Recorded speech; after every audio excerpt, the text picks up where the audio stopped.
Hello ladies and gentlemen, and welcome to another Nerd Genius vlog. More gaming videos are going to come, I promise you, but today we're going to talk about the top 5 things I do as an actor. Number 5, I go to auditions.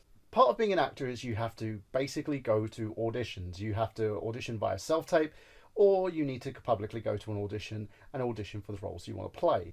The one big thing about this is that you can actually go for any single role that kind of fits your type. So I use websites such as Spotlight, Backstage.com, Mandy.com, and also casting networks.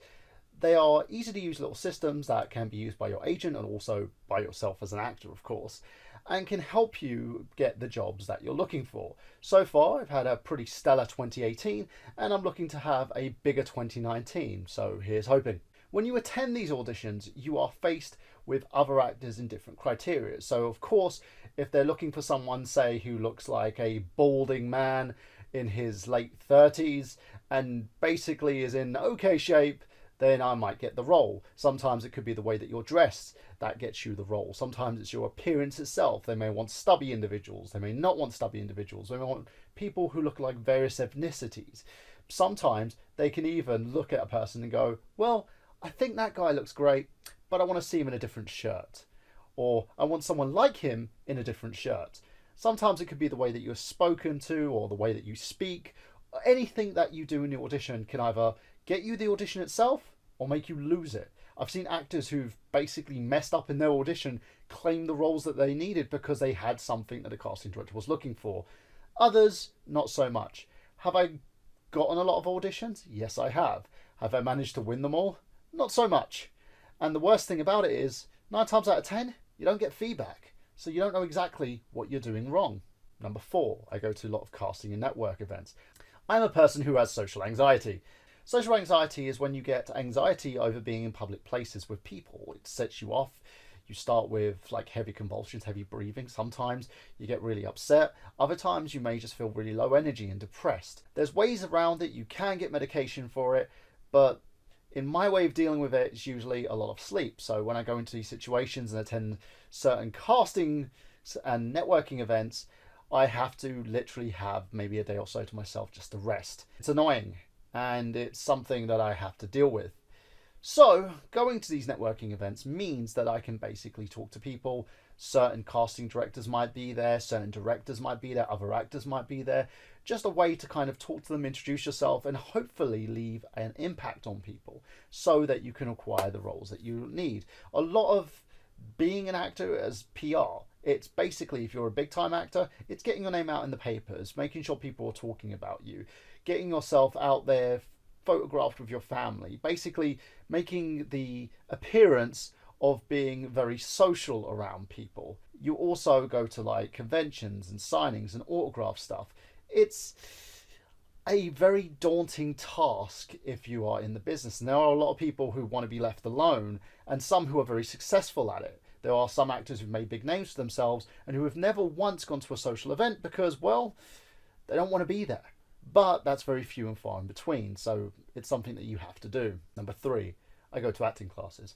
I'm someone who's basically gone to drama school. I've gotten a BA 2-1 in drama and theatre arts from St Mary's University, and a lot of people say, why, you've got a degree, why are you doing all these other things? Such as, I'm a trained actor in Stanislavski. I believe in his teachings, and I use those as a way to kind of build my character. But there are other interests out there. Sometimes you might want to go for the method, either Meisner or Strasberg, which taking little bits and pieces from Stanislavski's teachings, and they go in a different direction. Meisner and Strasberg do very similar work, though, when it comes to the method. Sometimes you want to get an acting coach. I see a lot of people who use Brian Timoney, for instance, some who use other actors who haven't really worked much in the business. I tend to go for different processes. So I'm learning the Alexander technique, which is a different system in comparison to the others. It's more about breathing and creating voices rather than actually the process itself.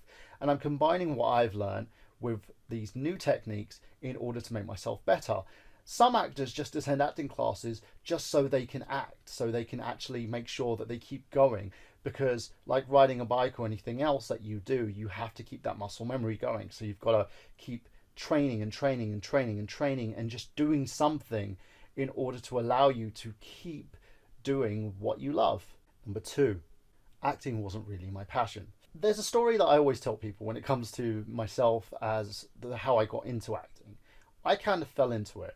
It was something where I went untrained for about a year, getting tons of roles in different television shows and features and films, and just kept doing it until I decided, you know what, I needed to go to university and get a degree in this. And mostly because of the fact that I had a certain look that everybody wanted to see, and I was very young and attractive.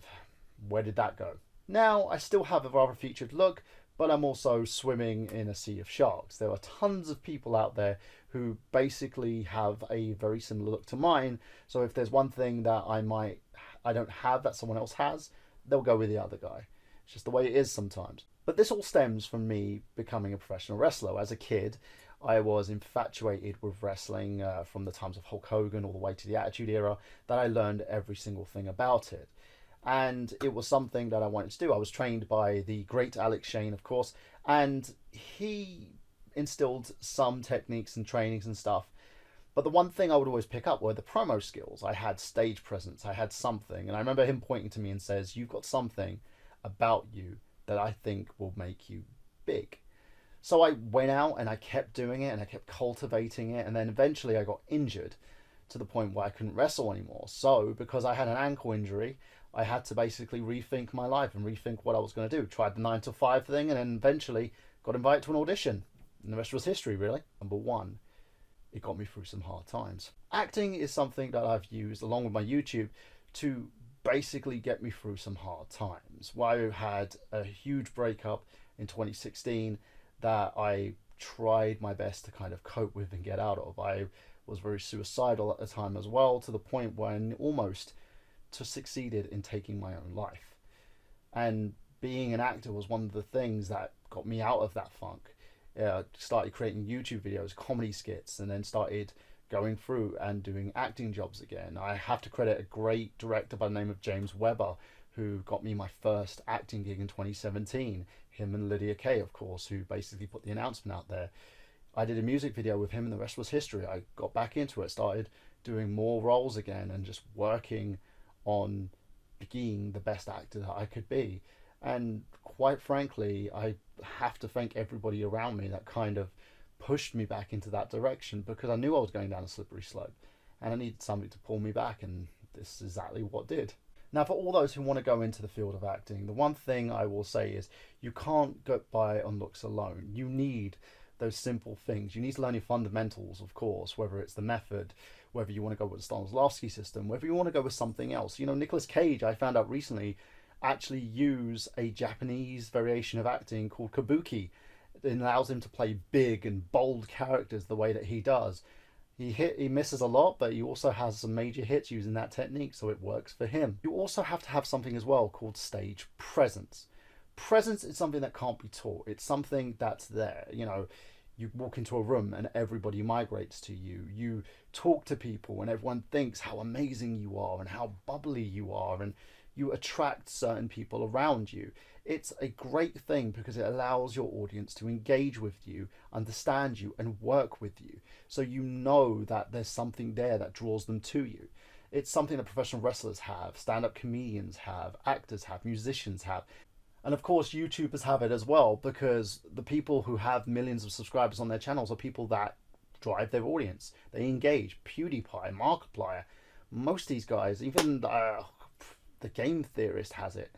It's something that can't be taught, but it's something that's there and something that can be picked up on, especially with those who actually work in the industry itself.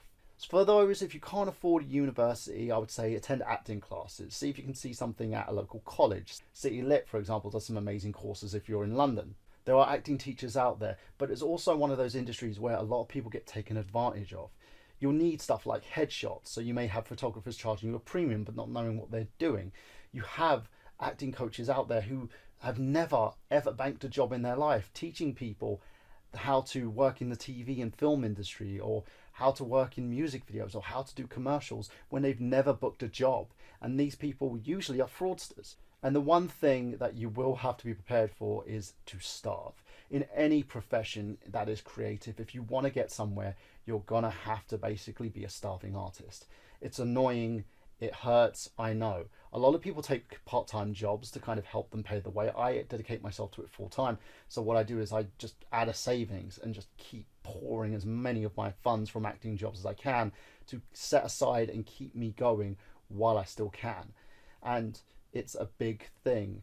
And, you know, I cut down on foods that I eat. I don't spend as much. I don't go out as much. There are times when castings go through and someone becomes a star instantly.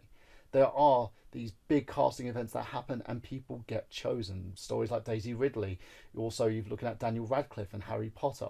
But that is few and far in between. A lot of people who have actually gone up in the industry and found a way to engage with their audiences are people who have worked in the industry for long, who have basically been at the right place at the right time. And a lot of this industry is luck.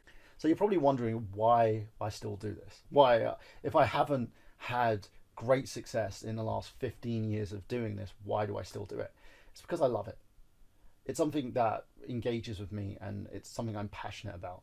I wasn't always this passionate, of course, as you've seen before in this video, but it is something that I do love doing, and I've been pretty modest at it, you know, getting some good work, nothing to kind of write home about and say how amazing I am, but I'm doing it and I'm still trying to find my way to where I want to be. My place.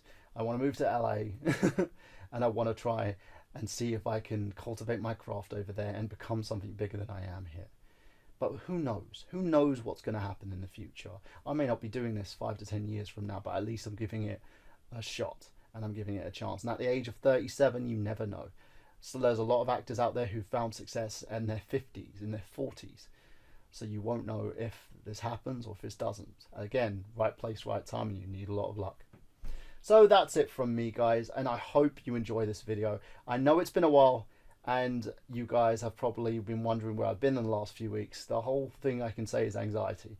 I've been doing a lot of auditions. I've been working myself silly. I've been trying to adjust to an acting class that I'm going to, attending casting director workshops, and it takes a lot out of me, to the point where I've been so drained that I haven't been able to pick up a camera, stand here in front of it and talk to you guys. And also, I haven't been able to actually go and just do anything like a spoken word video or anything like that. I want to do a long form video in terms of the Toys to Life franchises and what happened and what caused the downturn, because there is a game that kind of opened my eyes a little bit and made me wonder why it failed in 2018, 2019, but we'll talk about it a little bit more in that video. So as always, I would like you guys to leave comments below. Like this video if you like it, leave a downvote if you don't, but of course watch it, because I know there's a lot of people who leave downvotes and don't actually watch the videos, they just look at the title, and that is annoying, so please don't be one of those people.